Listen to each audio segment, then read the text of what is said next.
En Corée du Sud, les élections se tiennent aujourd'hui malgré le coronavirus. Le vote par correspondance a été facilité. Des milliers de fonctionnaires doivent désinfecter en permanence les bureaux de vote. Vincent Hervouet, forcément, ça nous fait penser à nos municipales.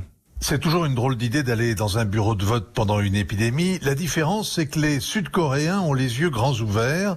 Ils ont l'expérience du SRAS en 2001, du MERS en 2005, et ça leur a servi à juguler le Covid-19 cette année. Ils restent sur le qui-vive. Alors les 50 millions d'habitants sont masqués, le pays baigne dans un fleuve de gel hydroalcoolique, le dépistage est partout, le malade est testé, tracé, traité, et le résultat est là, pas de panique en Corée, ni de confinement général. Les commerces sont ouverts, les frontières aussi, la transparence totale.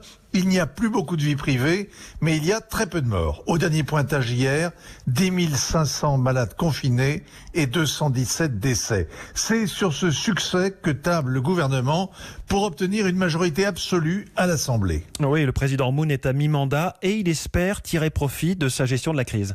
Il veut un vote de confiance, ce n'était pas acquis car l'économie est en berne, 2% de croissance, c'est médiocre. Le dialogue avec la Corée du Nord a tourné court, Kim Jong-il tire des missiles de croisière comme au Baltrap.